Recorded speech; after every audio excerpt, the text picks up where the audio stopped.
Hello everyone, कैसे हैं सारे बच्चे। आई होप आप सभी बहुत अच्छे होंगे एंड बहुत अच्छे से पढ़ाई भी कर रहे हैं। आज यहाँ पे मैं आपके लिए एक बहुत इंपॉर्टेंट सेशन लेकर के आई हूँ। मैं यहाँ पे आपसे कुछ सवाल करना चाहती हूँ और हो सकता है आपके कुछ सवालों के जवाब आपको इस वीडियो में मिल जाए। क्या आप अब रेडी हैं आगे के लिए? बच्चे देखिए, आपने क्लास 11th में बहुत से अप्स एंड डाउन्स देखे होंगे। बहुत सारे बच्चों ने बहुत ज़्यादा मेहनत की होगी और शायद उनको उनका रिजल्ट नहीं मिला होगा। या कुछ ऐसे बच्चे होंगे जो हमेशा की तरह हम एग्ज़ाम टाइम में पढ़ेंगे और करते करते साल का एंड आ जाता है। लेकिन अब सीरियस हो जाओ, 12th आपकी आने वाली है तो अब आपको करना ही पड़ेगा। So now there are two categories of students.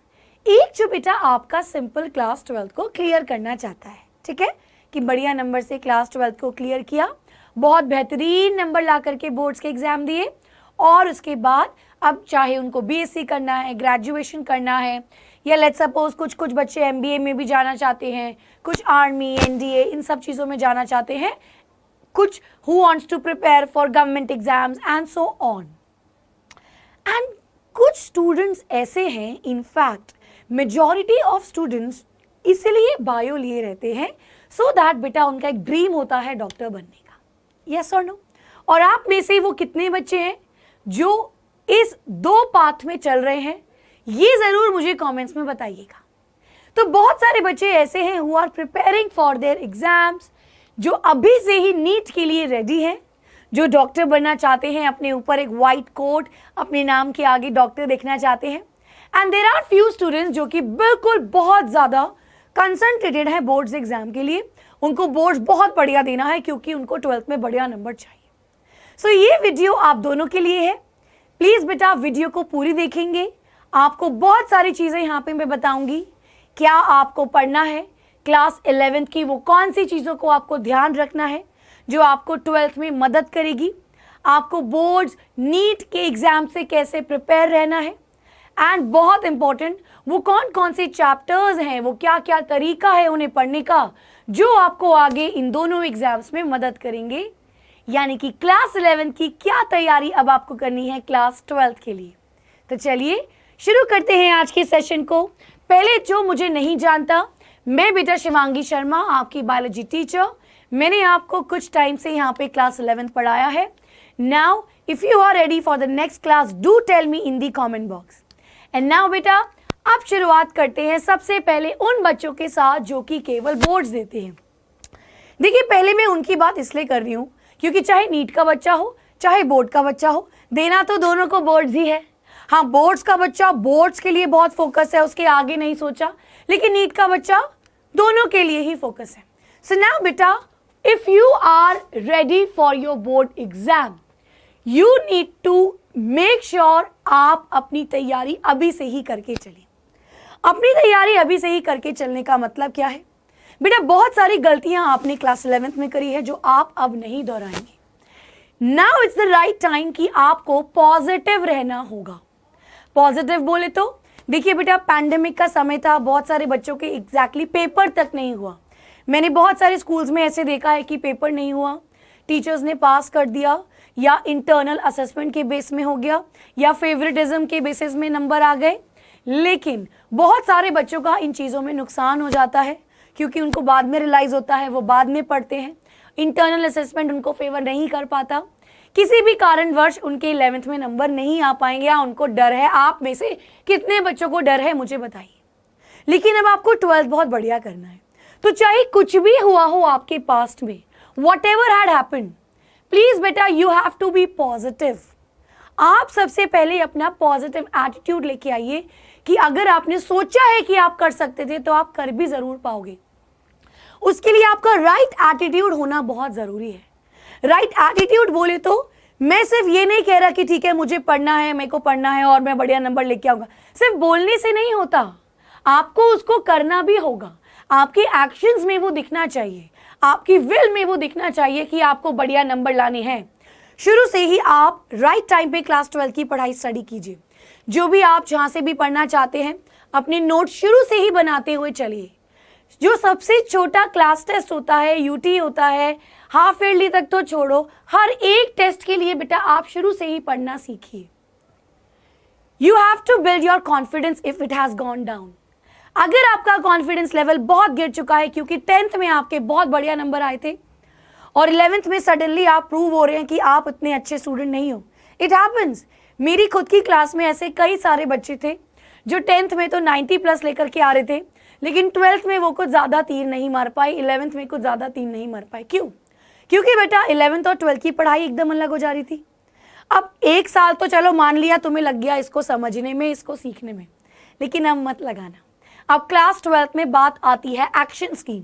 Now जो भी आपने 11th में सीखा है आपको 12th में उसको लगा करके, मेहनत करके फुल नंबर लेकर के आने हैं। सो प्लीज बेटा अपने अंदर कॉन्फिडेंस बिल्ड कीजिए, जो हुआ है उसे भूल जाइए। हमेशा there is always a chance to fresh start. हाँ, एक चीज याद रखिएगा, हमेशा आप नया स्टार्ट कर सकते हैं, जितना लेट करोगे उतना मुश्किल होगा। अब आप सोच लीजिए, आपको कम मुश्किल चाहिए या ज्यादा मुश्किल चाहिए। ना बेटा, आपका सही आउटलुक होना चाहिए। देखिए एक चीज मैं यहाँ पे और कहना चाहती हूँ, आपका माइंडसेट, आपका outlook, you have to make your vision कि आपको करना क्या है। माइंडसेट बना के चलिए कि मुझे ये करना है, बोर्ड्स करना है, उसके बाद एनडीए करना है, उसके बाद मुझे लेट्स सपोज इंजीनियरिंग का एग्जाम देना है या मुझे बीएससी करना है। कुछ बच्चे पॉलिटिक्स में जाने के लिए सिर्फ कॉलेज में एडमिशन लेके एनएसयूआई इन सब में पार्टिसिपेट करते हैं।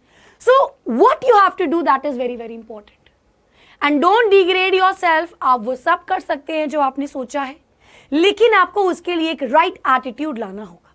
और चाहे बेटा आप कुछ भी कर रहे हैं, कोई भी बच्चा ये सोच के नहीं पढ़ेगा कि मुझे 12th में केवल पासिंग नंबर लाने हैं। ट्रस्ट मी, बहुत मैटर करता है 12th के नंबर। एक बार जब आप निकल जाओगे, ग्रेजुएशन कर लिया, तब जाकर के नहीं पूछेगा कोई, बट अभी बहुत छोटे हो, अभी 12th के नंबर बहुत मैटर करते हैं। अगर आपको चाहे इवन आर्ट्स भी करना है ना बेटा, अगर कई बच्चे साइंस से आर्ट्स में स्विच हो जाते हैं तो उसके लिए भी तो बेटा परसेंटेज तो आपका बहुत ज़्यादा नंबर कटता है स्ट्रीम को चेंज करने में। इस चीज़ को याद रखिएगा। तो आपको अपने नंबर लाने हैं ताकि आप अपनी मन मर्जी चला सके। तो मन मर्जी चलाने के लिए नंबर लाना बहुत जरूरी। नीट का एग्जाम दे रहे हैं तो पूरी क्लास 12th को पढ़ना है, आधी तैयारी बोर्ड्स में ही हो जाएगी आपकी नीट की। तो इसलिए माइंडसेट सुधारिए, संगत सुधारिए। संगत नहीं सुधार सकते, बहुत प्यार है अपने दोस्तों का तो अपने दोस्तों को सुधारिए और सब मिलकर के साथ में पढ़िए मेरे बच्चों। चलो, you have to believe, optimism, you have to be very very positive.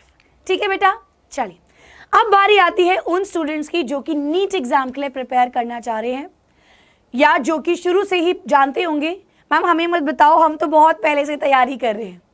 लेकिन बेटा काफ़ी बच्चे ऐसे भी मैंने देखे हैं जिनके घर में शायद कोई बैकग्राउंड इस तरह का नहीं रहा हो जो उनको गाइड कर सके एग्जाम में, या जो ट्यूशन्स नहीं ले पाते, जो अफोर्ड नहीं कर पाते महंगी महंगी ट्यूशन्स, या किसी भी तरीके के बच्चे, बेटा उनको अवेयरनेस नहीं मिलती, वो क्लास में भी चुप रहते हैं। कुछ बच्चे अक्सर दोस्त कम बनाते हैं, अब उनको कौन बताएगा, उनके लिए मैं हूं ना शिवांगी मैम।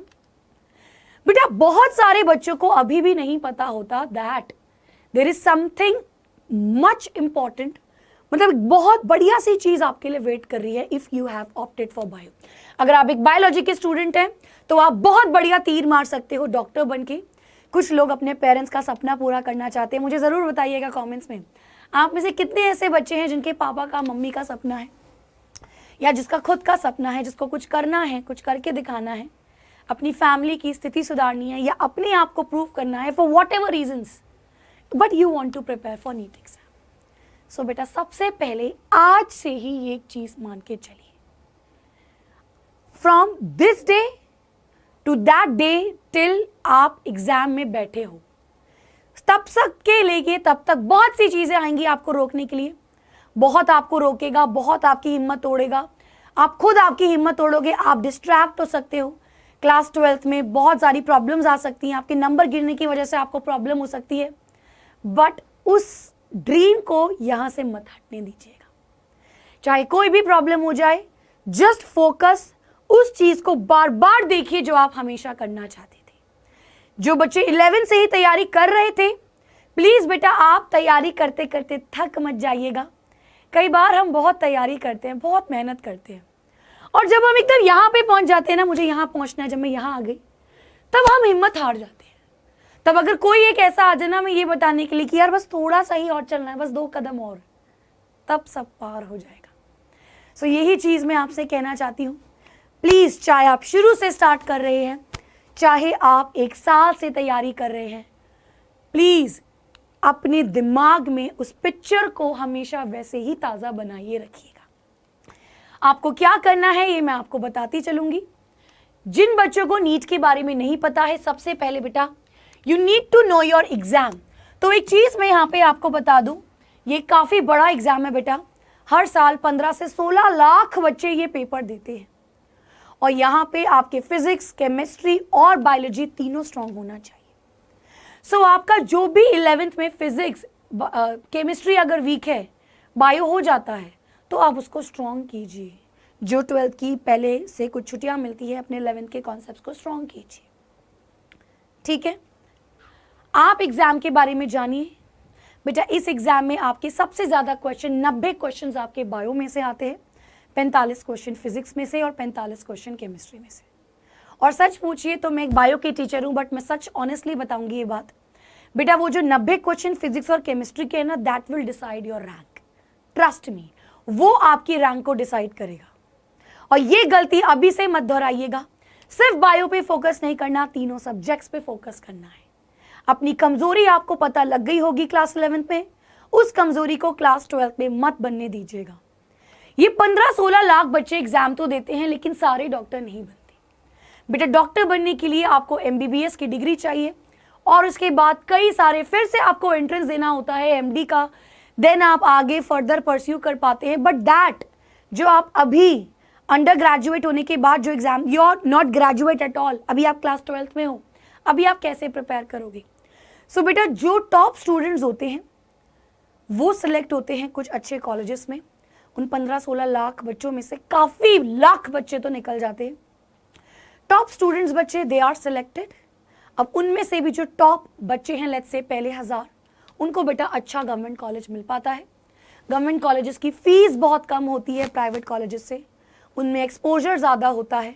आप ज़्यादा सीख पाएंगे, तो आपको अभी से उन स्टार्टिंग के बच्चों में आने की मेहनत करनी है।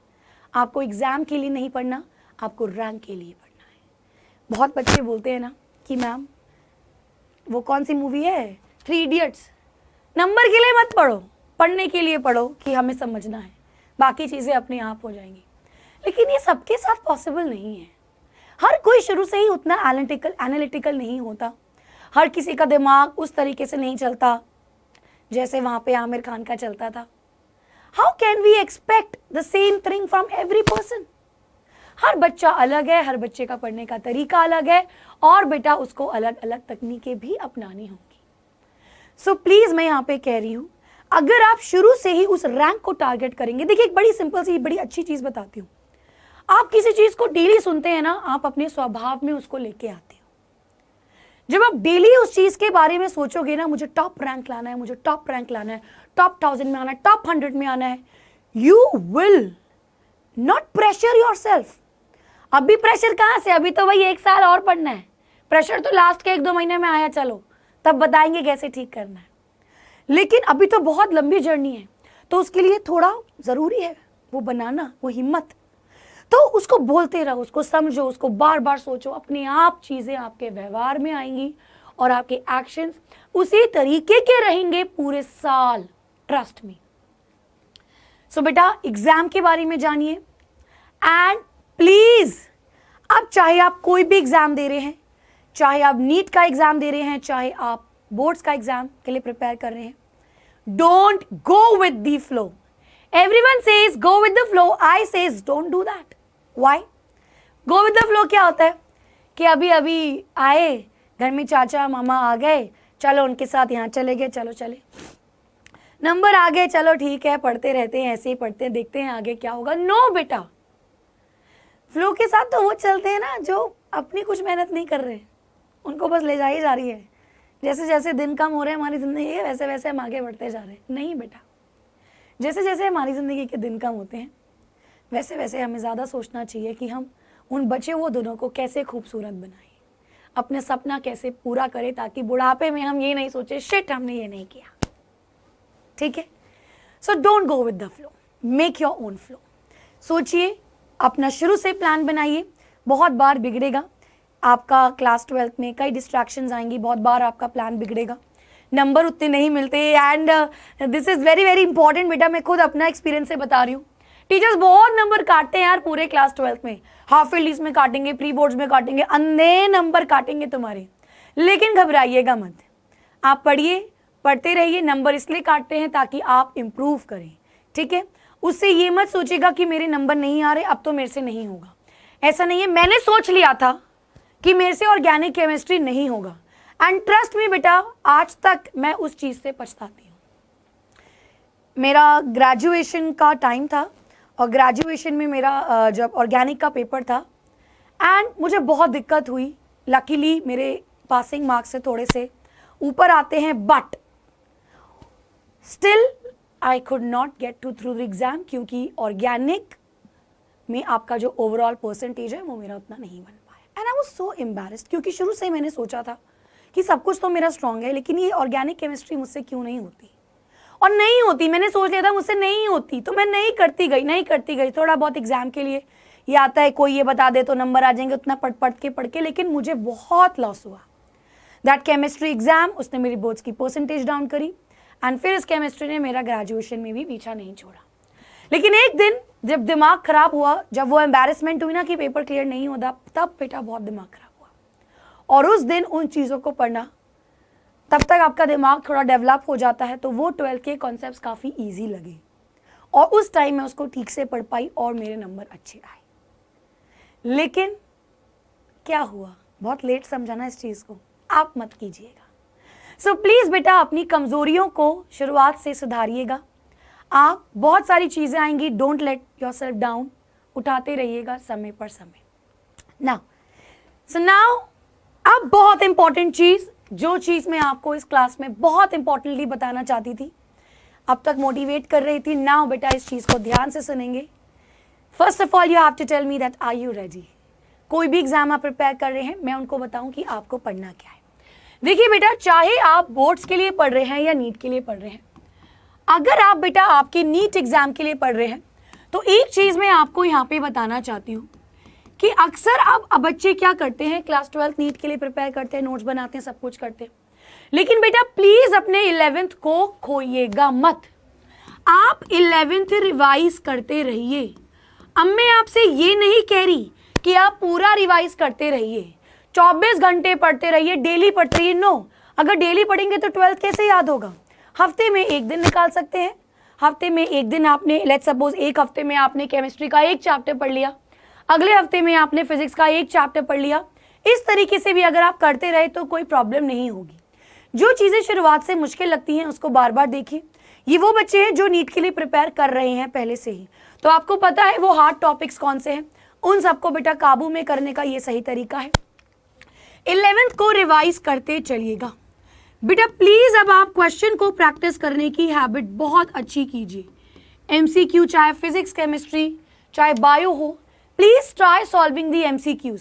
शुरू से ही क्लास 12th में आप MCQ सॉल्व करने की हैबिट बनाइए, अपनी स्पीड को इंक्रीज करिए, सब कुछ करिए बेटा। अगर मैं यहाँ पे बोर्ड्स के एग्जाम्स की बात करूँ तो ऐसा 11th के क्लास का बोर्ड से कोई लेना देना तो नहीं है, but there are certain topics, जैसे कि अगर मैं बात करूँ बेटा, अगर मैं लेट्स सपोज बायोलॉजिकल क्लासिफिकेशन, मैं अभी ये सब बताऊंगी, मैं चैप्टर यहाँ पे नहीं लिख रही, कुछ ऐसे टॉपिक्स होते हैं जो आपके कॉन्सेप्ट्स क्लियर करते हैं, वो बेटा आपको यहाँ पे पढ़ना होगा। सो प्रीवियस क्लास के जो आपके कॉन्सेप्ट्स हैं उन्हें बेटा आप यहाँ पे क्लियर करें। वेक्टर अगर आपको पढ़ना है, आपको फिजिक्स में बहुत अच्छे से साइन थीटा साइन, आपको पैरेललोग्राम लॉ, ट्रायंगुलर लॉ, ये बहुत अच्छे से पहले से ही आना चाहिए। बायोलॉजिकल क्लासिफिकेशन में ऑर्गेनिजम्स अगर आपने पहले से ही पढ़ लिया तो क्लास 12th में बहुत आसानी से याद हो जाएंगे। DNA का स्ट्रक्चर अगर क्लास 11th में ही लर्न कर लिया तो आगे जेनेटिक्स बहुत आसान लगेगी। तो प्रीवियस कॉन्सेप्ट्स को यहाँ पे भी लर्न करना है, यहाँ पे भी लर्न करना है। फर्क क्या है, यहाँ पे उसको लर्न करके आगे बढ़ना है, नीट में क्या फर्क है, उसको साथ साथ प्रैक्टिस भी करना है, उसको छोड़ना नहीं है, केवल इंपॉर्टेंट नहीं सब कुछ रिवाइज करना है। ठीक है, नाउ वो क्या क्या रिवाइज करना है, क्या क्या बायोलॉजी में आपके इंपॉर्टेंट टॉपिक्स हैं जो आपको क्लास 12th में हेल्प करेंगे। सो चलिए सबसे पहले बात करते हैं पहले यूनिट की। तो एज सच बेटा लिविंग वर्ल्ड को इतना इंपॉर्टेंट तो नहीं है, जो हमें यहाँ पे लर्न करना पड़े। अब मैं यहाँ पे बात कर रही हूँ फॉर बोर्ड्स एग्जाम। मैं पहले ही आपको बता रही हूँ, चाहे मैं नीट की बात करूँ चाहे मैं बोर्ड की बात करूँ, if I am talking about NEET, everything is important. NEET के लिए बेटा सारे चैप्टर इंपॉर्टेंट हैं, कोई चैप्टर तुच्छ नहीं है, ठीक है। सबको कभी ना कभी रिवाइज करते चलिए, जो ज्यादा वेटेज है उसको रिवाइज करते चलिए। लेकिन अगर बोर्ड्स की बात कहेंगे तो लिविंग वर्ल्ड एज सच कोई हेल्प नहीं करता, लेकिन बायोलॉजिकल क्लासिफिकेशन में बहुत सारे ऑर्गेनिजम्स आप पढ़ेंगे बेटा, जो आपने साइकिल्स पढ़ते हो, जैसे सेल डिवाइड होता है, बहुत सारे ऑर्गेनिज्म के नाम आपको आगे ह्यूमन हेल्थ एंड डिजीज में काम आएंगे। आप देखेंगे बहुत सारे बैक्टीरियाज, बहुत सारे फंजाई, ये सब आपको मदद करेंगी। तो बैक्टीरिया, फंजाई, इनके बहुत सारे नेम ऐसे होंगे, साइनोबैक्टीरिया, ब्लू ग्रीन एल्गी, ये सारा बेटा आपके क्लास 12 के चैप्टर में आएगा।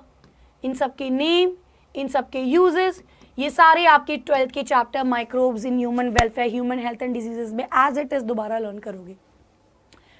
प्लांट किंगडम में बेटा आपने जो एंजियोस्पर्म्स के बारे में पढ़ा है, अब आप लोगों ने मेरे से तो ये नहीं पढ़ा है, तो बट जो बच्चे मेरा कोर्स लेते हैं बेटा, उनको मैंने प्लांट किंगडम का जो 12th का सेकंड चैप्टर है सेक्सुअल रिप्रोडक्शन फ्लावरिंग प्लांट्स, वो उनको पहले से ही आता है। क्यों? क्योंकि हमने प्लांट किंगडम में सारी चीज़ों को कोरिलेट किया था, कंपैरिजन किया था, ब्रायोफाइट, जिम्नोस्पोर, एंजियोस्पर्म को सबको कंपेयर किया था, और कंपेयर करते करते हमने मेन कॉन्सेप्ट जान लिया था। तो यहाँ पे बेटा जो एंजियोस्पर्म्स हैं उसको आप बहुत डिटेल में क्लास 12th में पढ़ेंगे, लेकिन उसके लिए आपको डिप्लॉन्टिक लाइफ साइकिल को अच्छे से समझना होगा। अगर मैं एनिमल किंगडम की बात करूं तो एज सच यहाँ पे इतना कोई चीज नहीं है, लेकिन छोटे छोटे पॉइंट्स दिखते रहेंगे जो आपको आगे इजीली लर्न होते रहेंगे। Now let's move on to unit number 2। तो मॉर्फोलॉजी ऑफ फ्लावरिंग प्लांट्स में अगर आपने याद हो, आपने रूट, शूट, लीफ, इन सब की मॉडिफिकेशंस पढ़ी थी बेटा। ये सारी मॉडिफिकेशन आपको चैप्टर नंबर क्लास 12 के चैप्टर नंबर 1 हाउ ये रिप्रोडक्शन इन ऑर्गेनिज्म में काम आएगा। तो वो नहीं होता जब क्लास 12 की क्लासेस जल्दी जल्दी शुरू होंगी और आपकी पहली क्लास होंगी और टीचर पे अगर इंप्रेशन जमाना हो, हाथ खड़ा करके शुरुआत में ही आंसर देना हो, सबसे पहले चैप्टर में आप ऑलरेडी पढ़ चुके हैं, इसको रिवाइज करके जाइएगा। एनाटॉमी ऑफ फ्लावरिंग प्लांट्स में बेटा एनाटॉमी पता होनी चाहिए, इतना एज सच कुछ आगे इसको हेल्प नहीं करेगा, लेकिन morphology is more important for your class 12। Structure, organisation in animals, animals के टिश्यूज के बारे में ये सब कुछ आपको पता होना चाहिए। आप अब तक बहुत कुछ पढ़ चुके हैं ह्यूमन फिजियोलॉजी में, वो सब आपके कुछ ना काम आएगा, बट यहाँ पे अगर मैं देखूंगी the first chapter is very very important. Next coming to unit number 3, जिसमें सेल चैप्टर बेटा अच्छे से आपको पता होना चाहिए। पूरी जिंदगी तुम्हारा ये चैप्टर साथ नहीं छोड़ने वाला, कुछ ना कुछ चीजें काम आएगी। आगे भी आप देखेंगे बहुत कुछ इसमें इस्तेमाल होगा। Cell cycle and cell division बेटा this is very very important आगे पढ़ने के लिए। जब हम जेनेटिक्स पढ़ेंगे तो इसका एग्जैक्ट इंपॉर्टेंट टॉपिक याद है प्रोफेज 1 रिकॉम्बिनेशन क्रॉसिंग ओवर, वो बहुत बहुत इंपॉर्टेंट टॉपिक होता है जो आप जेनेटिक्स में पढ़ेंगे। इनफैक्ट बेटा बायोमॉलिक्यूल्स में जो आपने प्रोटीन्स का स्ट्रक्चर पढ़ा है, जो आपने डीएनए का स्ट्रक्चर पढ़ा है, ये सारी चीजें बहुत इंपॉर्टेंट होंगी, ये आपको याद करना होगा पहले से ही क्लास 12 में, because it will be repeated in the chapter number 5, 6। ठीक है, चलिए next coming to the next unit 4th and 5th plant physiology में। तो प्लांट फिजियोलॉजी में बेटा आपका एक चैप्टर है मिनरल न्यूट्रिशन। तो ये जो चैप्टर है ना मिनरल न्यूट्रिशन, इसमें आपने नाइट्रोजन साइकिल के बारे में पढ़ा है, और ये जो नाइट्रोजन साइकिल है इसमें जो ऑर्गेनिजम्स है ये बेटा आपको फिर सेम क्लास 12 में भी पढ़ने होंगे। अब ये डिलीटेड हो चुका था सिलेबस, तो आप इन डिलीटेड चैप्टर्स को कंप्लीट करिए। If I talk about human physiology, so keep on revising this. As such ये कोई इतनी ज्यादा मदद नहीं कर रहा क्लास 12 में, लेकिन स्टिल बेटा जो आपका ब्लड वाला टॉपिक है, जिसमें आप एंटीबॉडीज ये सब पढ़ते हो, ठीक है, जिसमें आप अपना लिम्फॉइड सिस्टम पढ़ते हो, ये आगे जाकर के बहुत इंपॉर्टेंट होगा। लिम्फॉइड ऑर्गन्स जो आपकी होती है, आपका जो सेंट्रल नर्वस सिस्टम है, तो ये सब आगे जाकर के फिर से आपका इस्तेमाल होगा। And lots of new things you will be studying in class 12, जैसे बायोटेक्नोलॉजी, जैसे ecology, which is great fun. ठीक है, चलिए, और अब ये सारी चीजें बताने के बाद प्लीज अपना टाइम शुरू से ही मैनेज किया करें। बेटा जो गलतियां आपने क्लास 11 में दोहराई हैं उसको ना दोहराएं। एंड अब सबसे ज्यादा इंपॉर्टेंट चीज, don't forget to have fun. Yes, class 12th will be your last class. ये सोचते ही आंखों में अजीब सा लगता है ना, सारे दोस्तों को बाय करना पड़ेगा, लेकिन कोई बात नहीं बेटा, चीज़ें ऐसे ही आगे बढ़ती हैं। आपको उन दोस्तों को लेकर के कामयाब करना है, सब कुछ बढ़िया करिए। टीवी में सीरियल्स आते हैं ना, शार्क टैंक्स वगैरह, देखिए कैसे कब सब कहाँ पहुँच गए। अभी इवन हम लोग जैसे मिलते हैं तो बहुत लोगों से मिलते हैं तो पता लगता है कि अच्छा वो यहाँ है, वो ये कर रहा है, वो कर, इट फील्स वेरी गुड। तो अपने आप को फोकस करिएगा ताकि बाद में जब आप लोग मिलें तो उस चीज़ को एंजॉय कर सकें। लेकिन अभी ज़रूर एंजॉय करें। आपके फेयरवेल आएगा, आपका farewell is a very important time. Covid की वजह से तो बहुत सारे स्कूल्स में यहाँ फेयरवेल ही नहीं हुआ, लेकिन हम लोगों ने अपना फेयरवेल बहुत एंजॉय किया था। आई होप आप लोगों का हो, कोविड के टाइम पे आप लोग का स्कूल बंद नहीं रहे इस टाइम, अब सब सिचुएशन ठीक हो जाएं। So have fun, this is your last year of class of your school life. इसको अच्छे से एंजॉय कीजिए, चेरिश कीजिए। जो बेटा क्लास 12th में आपको मज़े आए हैं, जो 11th में आपको मज़े आए होंगे वो कहीं नहीं आएंगे क्योंकि 12th में प्रेशर रहता है, लेकिन आपकी पूरी स्कूल लाइफ अब ख़त्म होने वाली है। एंड ट्रस्ट मी, एक बार आप जब स्कूल से निकल जाएंगे चीज़ें बहुत मुश्किल होती हैं और आपको ऐसा लगेगा कि काश वो समय वापस आ सकता। क्या था वो? कुछ नहीं था। वो टीचर पढ़ा रही है, चुपके कॉपियाँ भरना, क्लास में बैठ करके खाना खाना, है ना, असाइनमेंट्स लास्ट मोमेंट पे बना रहे हैं। ये सारी चीज़ें बेटा उस टाइम बहुत मुश्किल और प्रेशर देती थी, लेकिन आप देखेंगे कि बाद में यही चीज़ें आपको याद आएंगी। So just enjoy your class 12th, but at the same time सब कुछ छोटे छोटे लेवल तक सही है, लेकिन कोई भी ऐसी चीज़ मत करिएगा जो आपके एग्जाम को हैम्पर करे। सो आज के लिए इतना ही, मिलेंगे हम next time. So bye bye and thank you.